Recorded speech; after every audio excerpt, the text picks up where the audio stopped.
The future of Star Wars movies is always in motion, but what does this news mean for the Rey movie? Welcome to Star Wars Uplink. So we are getting a few details around the Rey movie. Apparently, Daisy Ridley has yet to see a script for the film. Ooh. Which isn't surprising. We still have quite a bit of time for this to actually get completed. If Mandalorian Grogu is taking up that May 2026 spot, that is perfectly fine. It gives them enough time to fine-tune things and get the specifics out. But it does make me wonder what the whole process is going to be like for this film. It is going to be highly anticipated. For sure. A lot of people are going to be looking forward to it. Mm-hmm. It's a new time period that is continuing the path of the sequel trilogy and is going to really set the future for Star Wars and whatever comes after it in this time period. And generally, it's just going to be something very fascinating because it's really taking up that spot that a lot of fans wanted for the original trilogy and then the sequel trilogy. Because instead of waiting 30 years from the original trilogy to the sequel trilogy, we're only going to get a space of about 7 to 8 to 10 years. You make a good point, especially about this movie being the thing that sets the stage for the next whatever they're gonna do, you know? So there's honestly a huge weight on this movie. Yes. So in a way, I'm kind of like, take your time, guys. Like, just don't rush this. This is a big deal. You've made a whole sequel trilogy, and now you're going to reintroduce this character, and that's big. That's a huge thing, especially when you're still dealing with the Skywalkers and stuff like that. Like, it's kind of intense. You could have wrapped it up, but you've already told us you're going to not, so let's make this one count. As Rey is taking up the mantle of the Skywalker name and really just the future of the Force users in terms of the Jedi, taking the lessons that she learned throughout her training as well as the details that are in the books, the texts that she read, and generally just her connection with the Force and just the whole process that she went to get to where she is by the end of Rise of Skywalker. Now, whether or not you enjoy those movies, it's a completely different topic. I personally did not enjoy Rise of Skywalker, but The Force Awakens was quite enjoyable. There are various things that this movie can and probably will focus on as we have this new era of the Jedi. We have a clean slate. We have finally gotten rid of Palpatine. In Legends, there have been various other iterations of forces in the galaxy of evil. They now have that opportunity to do it again. They have this opportunity to do something new in terms of the big bad for Star Wars. Yeah. And like we've been talking about, there is a lot riding on this movie. Because while Mandalorian Grogu is going to be a hit, the Mandalorian Grogu movie isn't a quote-unquote real movie for Star Wars. Sure. Because it's taking up the mantle from the television show. Right. Which is... It's a pretty solid playbook from the TV show movie, but the real meat is whatever the next big Star Wars project is that isn't going to be based on anything that has already existed. Like what? Do you think this Rey movie is kind of that next steak dinner that we need in Star Wars? Or you thinking that like maybe it's coming later or just going to be a whole new thing? I think whatever comes after the Mandalorian Grogu movie is going to be the Rey movie.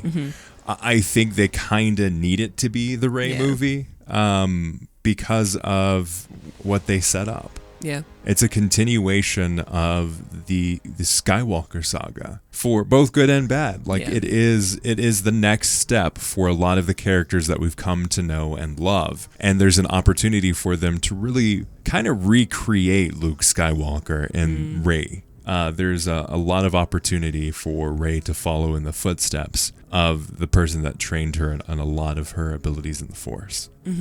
I would be very surprised if they suddenly decided, nope, the big thing about Star Wars is going to be something that's not the Skywalkers.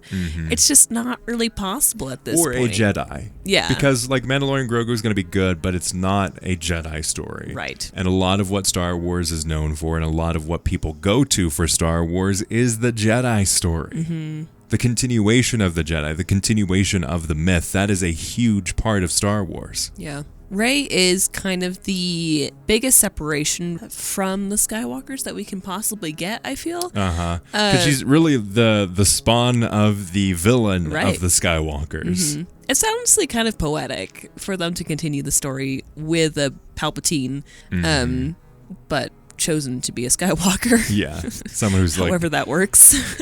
gotten rid of her past to take on this new future with the people that came to give Luke Skywalker hope throughout those years and now inspired her to take on those next steps. I think there's a lot of potential there.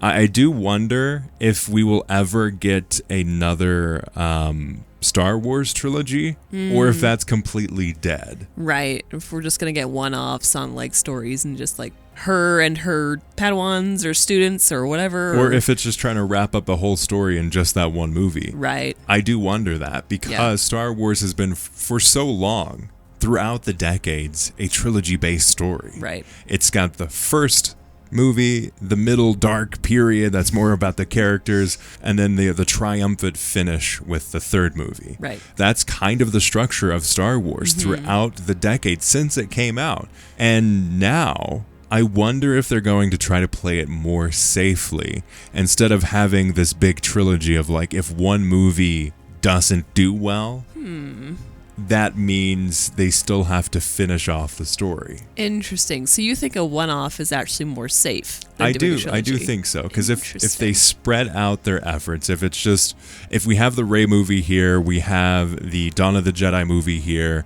and we have the Dave Filoni movie here. Right. They have 3 opportunities to hit 3 very different audiences and try 3 very different things, rather than let's commit to this one character, this one storyline, and if people don't really appreciate or get involved or come to love this character or the stories that this character is in, then that means there's more potential for the following movies to not do that well. And Disney at this point, they have yet to pay off the big investment that they had for Lucasfilm with the Star Wars movies, which I would question those specifics, but that's what they've said. So they are very much on the bandwagon of let's make various movies, let's get Star Wars movies out there, let's do something safe that we know is going to do well. Yeah, I totally see your point. I think it's funny that there are these 3 movies. We've got a trilogy of throw something at the wall and see what sticks. It's a shotgun approach. Like they're just going to spray and pray. There is no way that they are putting these movies out here, though, and not thinking, well, what about the next one? You know, like they are absolutely thinking about. Oh, yeah. I think they're definitely thinking about. But they're not thinking. Sequels. They're not thinking. Let's have those sequels ready Yes. at all. They're just thinking, let's just get some movies out. And there'll probably be more after. Yes. So we're kind of getting a sequels thing again-ish. They always knew, at least with the with the sequels, they knew they were going to make 3. Right. They knew it was going to be a trilogy. Yeah, but they didn't know what plan the it. stories were. Right. And if you really think about it, George Lucas didn't know either. He made the first one, it did well, and he's like, okay, there's some more stories I want to tell here. Okay. There wasn't like this whole plan until he got to The Empire Strikes Back, and he was like, I know I want to continue this story. I don't necessarily know which direction that is, but it's going to be continued. Interesting. Still helps that it's one man making a story continuously. Yes, it very much helps that one person was involved in that process throughout the whole of that trilogy and both trilogies. They did not have that experience with the sequels, and it's very noticeable. Yeah. Because you kind of have like, okay, here's the Force Awakens movie. And then it's like, oh, here's the little spin-off that's The Last Jedi. And then it's like, oh, hey, let's pretend The Last Jedi never happened and do something completely different again. Yep. Let's wrap it all up and put a bow on it. Yeah, so there's a lot of potential for good stories with Star Wars. I still fully believe that. It's just going to be very fascinating to see, one, one, what this Rey movie ends up being, and two, how it really spreads out Star Wars.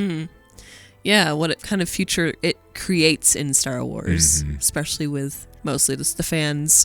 Yeah. what we all think of it. That'll be the ultimate test. Rey has the perfect potential to be what Luke never was. But they never let Luke become, in a way. At least in the movies. Yeah. We have a lot of continued stories for Luke in the legends, books, and materials, but not in live action. So Rey has that potential. Yeah. Let's hope we see it. But let us know your thoughts in the comments below and check out our podcast. As always, may the Force be with you.